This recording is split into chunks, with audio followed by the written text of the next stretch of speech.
E aí pessoal, tudo beleza?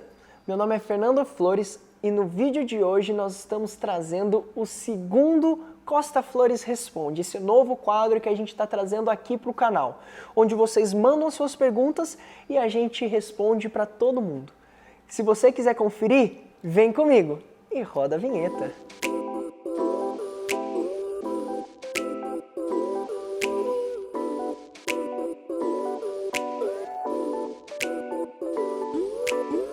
Antes da gente já entrar nas perguntas, eu já queria pedir para você deixar o like no vídeo, que isso ajuda bastante a gente, a divulgação do nosso trabalho, do nosso conteúdo e do nosso canal. E se você está passando por aqui pela primeira vez, se inscreve aí no canal, clica no botão vermelho, aciona o sininho e fica por dentro de tudo o que a gente vai trazer aqui para vocês, viu? E se você tem alguma dúvida relacionada à arquitetura, decoração, móveis planejados, já desce aí, deixa nos comentários que a gente vai separar as perguntas para estar trazendo num outro vídeo mais perguntas que vocês aí inscritos estão fazendo para nós. Bom, a primeira pergunta de hoje está sendo feita pela inscrita Grace e Cláudio e vem perguntar o seguinte: eu tenho um cooktop na ilha. Minha dúvida é a questão da marcenaria logo abaixo do cooktop. Em relação à manutenção futura, posso colocar gaveteiro? Tem alguns modelos para eu ver? Olha, Grace e Cláudio, normalmente quando a gente tá trabalhando com um balcão que tem um cooktop, eu gosto de sugerir o gaveteiro, porque o gaveteiro acaba sendo algo prático no uso que você vai estar dando. Por exemplo, se você está ali cozinhando no cooktop e você precisa de um talher de preparação, o talher já está logo embaixo. Então você abre a gaveta, pega o talher, está muito fácil. Às vezes você está preparando alguma coisa ao lado do cooktop, precisa de uma faca para picar, para cortar, você abre a gaveta, acessa e já está ali. Eu acho que acaba sendo muito simples, muito fácil. O móvel embaixo do cooktop não vai prejudicar em nada mesmo.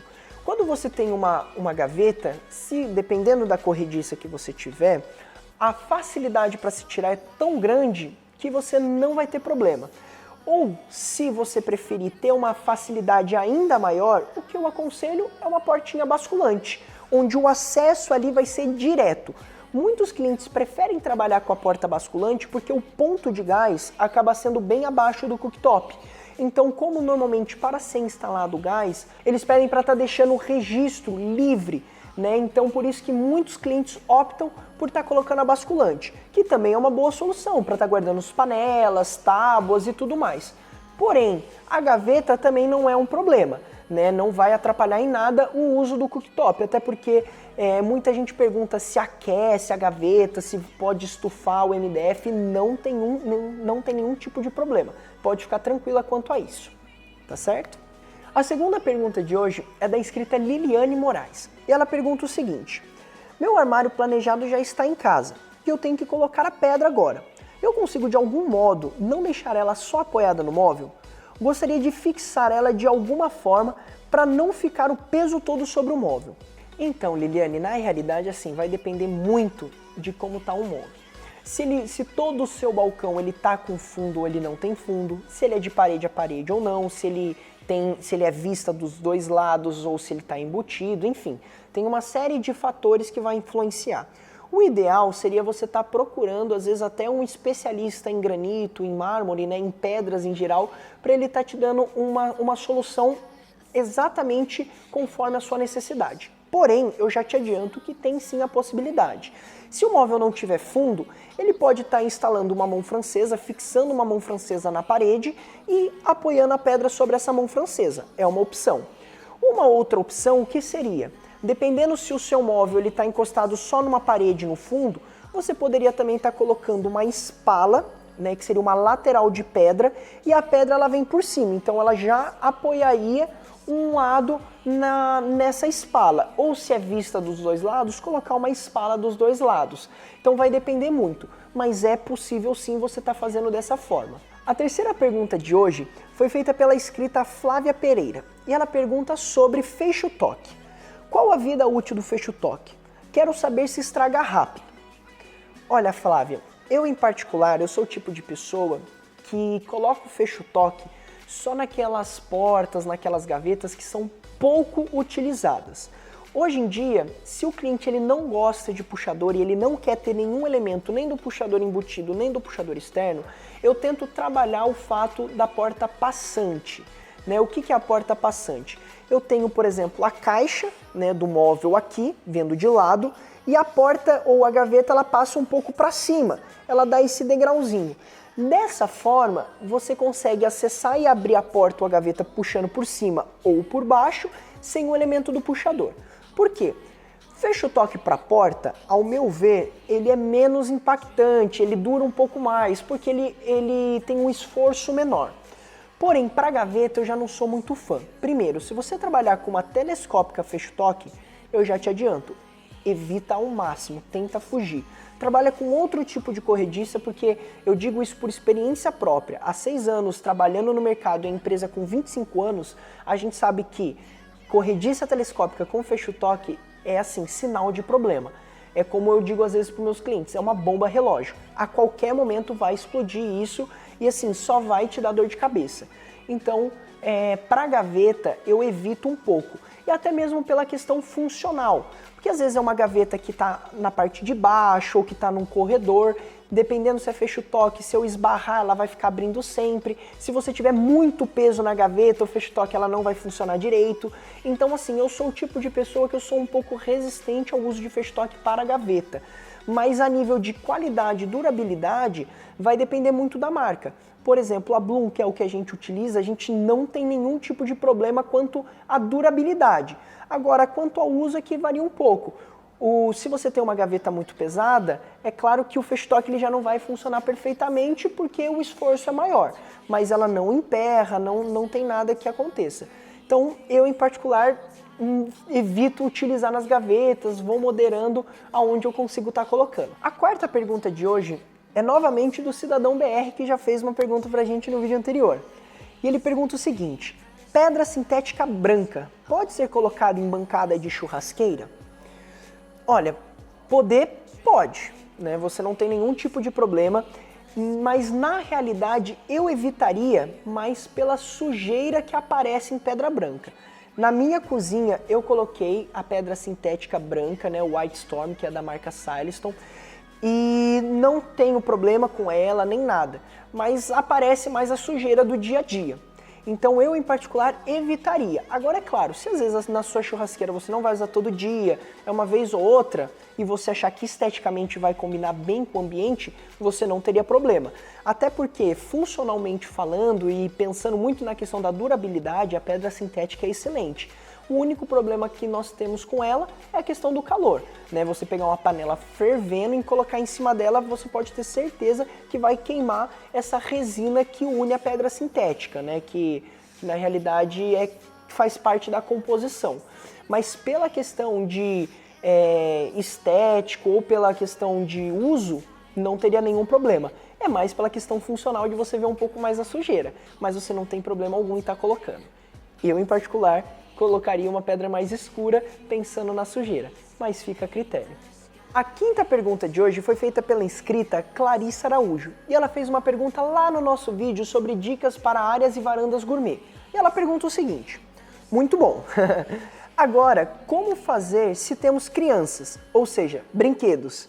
Como organizar esses itens sem deixar a varanda com aspecto de bagunça? Olha, é uma pergunta realmente muito interessante, né? E assim, vai variar muito da realidade, né, da varanda ou da área gourmet que você tem aí na sua casa ou no seu apartamento. Porém, a primeira coisa é pensar em móveis fechados para estar guardando esses brinquedos. Eu acho que isso é o básico, né, para não ficar com esse aspecto de bagunça.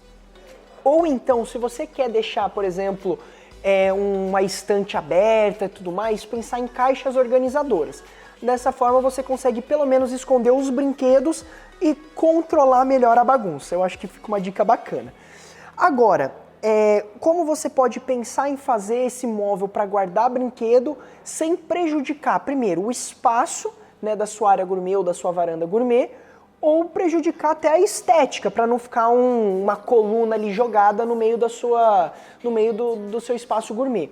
O que eu aconselho aí pensar, ver como que é o ambiente e tudo mais, pensar em bancos com baús. né, no qual você pode aproveitar esses bancos para colocar alguns estofados, para acomodar as pessoas. E quando não tiver ninguém usando, ou até mesmo para guardar sem ter que ter um móvel só para isso, você abre o tampo do baú, joga os brinquedos ali dentro, fecha o baú, tá escondido. Então talvez seja uma solução bem bacana para esse tipo de situação, se você tem criança pequena. Ou então, pensar numa parede com uma estante, às vezes vazado para dar um ar mais leve, para não ficar com cara de despensa ou de coluna, e trabalhar caixas organizadoras. Eu acho que essas seriam as duas medidas ideais para se guardar os brinquedos sem pesar, né, e você ter um controle maior dessa bagunça. Então vai depender muito do espaço que você tem e de como você vai estar pretendendo utilizar. A sexta pergunta de hoje foi feita pela inscrita Vanessa Patrícia. E ela vem perguntar sobre combinação de MDF. Parabéns! Qual dessas combinações você indicaria para a cozinha, com pedra escura? Ou não são indicadas para a cozinha? Grande abraço! Olha, Vanessa, essa sim é uma pergunta muito particular e muito pessoal, né? Vai depender muito do gosto de cada pessoa. Porque tem gente que prefere mais madeirado, tem gente que prefere mais tom sólido, tem pessoas que preferem uma cozinha mais rústica, mais moderna, enfim. Então isso acaba sendo uma pergunta um pouco pessoal e vai depender do gosto. Porém, o que eu faria algumas ressalvas são em relação aos MDFs lisos com superfícies de laca, que foi o que eu citei lá no vídeo anteriormente. Eu tomaria um pouco cuidado com esses tipos de MDF, principalmente os mais escuros, como por exemplo o Grey e o Safira, porque ele aparece um pouco mais a marca de mão. E como a gente sabe que cozinha é um ambiente um pouco mais agressivo, que a gente está ali cozinhando, a gente está preparando o alimento, né? Às vezes a nossa mão ela fica um pouco engordurada. Então eu, particularmente, fugiria desses MDFs lisos, superfície de laca, principalmente os escuros. Eu trabalharia alguns MDFs que têm a textura, porque esconde um pouco mais essa mancha, essa marca, né? Não é nem mancha, essa marca que às vezes o MDF acaba tendo quando a gente tem o contato com a mão. E até daria uma dica bônus ali, de se você tiver vidro em cozinha, né, uma porta de vidro, fugir do vidro argentato, seja o bronze, seja o prata, seja o padrão, porque o vidro argentato ele também mancha, né, com a mão. Então eu também evitaria esse tipo de colocação. Agora, se você gosta de madeirado, se você gosta de tom sólido, trabalhos que têm textura que você não vai errar. A sétima pergunta, né, que foi feita, na realidade é muito parecido com a pergunta anterior que foi feita sobre cozinha. Essa pergunta foi feita pela Débora da Silveira. E ela pergunta o seguinte: bom dia, amei. Faz um vídeo sobre MDF cor para a cozinha? Bom, Débora, é a mesma coisa do que eu respondi na pergunta anterior. Acaba sendo assim, uma escolha muito particular, não tem uma cor certa para se colocar em cozinha. Ah, branco tem que ser para a cozinha, ou arena tem que ser para a cozinha, ou madeirado dessa cor tem que ser para a cozinha. É muito particular e varia muito, como eu disse. Vai variar a cor de pedra, vai variar a cor do revestimento, vai variar o gosto pessoal, vai variar a iluminação, se tem muita iluminação natural ou não. Se tiver muita, já dá, se você gostar, dá para partir por uma linha um pouco mais escura. Se tem pouca iluminação natural, uma linha mais clara. Vai depender de uma série de fatores. Então eu deixo muito em aberto porque gosto é gosto e cada um tem o seu. O que normalmente eu falo e ressalto é a dica que eu dei anteriormente, evitar essas linhas lisas porque marca um pouco mais com a nossa mão. E você, tem alguma dúvida sobre arquitetura, decoração, planejamento de móvel ou outra coisa? Deixe aí nos comentários para nós. Quem sabe a sua dúvida, a sua pergunta já não esteja no nosso próximo quadro. Bom, e esse foi o vídeo de hoje, viu, pessoal? Deixa o like aí no vídeo, se você não deixou lá atrás, já deixa agora, que isso ajuda muito a divulgação do nosso trabalho, né, a recomendação do nosso vídeo para as outras pessoas. E também a gente vai conseguir ter um termômetro maior se vocês estão gostando ou não desse novo quadro, né? Assim como eu pedi no nosso primeiro vídeo sobre o Costa Flores Responde, também quero pedir para que a gente consiga avaliar se vocês estão gostando desse novo quadro. Se você é novo por aqui e ainda não se inscreveu lá atrás, viu o vídeo até aqui e curtiu, já se inscreva aí, clica no botão vermelho, aciona o sininho para você ficar por dentro de tudo dos vídeos semanais que nós lançamos aqui para vocês. Bom, e também tem as nossas redes sociais, nos sigam lá também. no nosso Face, Insta, Pinterest, muita coisa bacana que a gente lança. A gente trata como se fosse um blog mesmo de arquitetura bem bacana, muita novidade, fica por dentro de tudo que a gente lança, viu? Ou também me siga lá no meu Instagram particular, @FernandoCostaFlores, viu? Lá também eu tento trazer o máximo de novidade, o máximo de combinações, de projeto, enfim, você vai gostar bastante. Bom, então é isso. Até o próximo vídeo.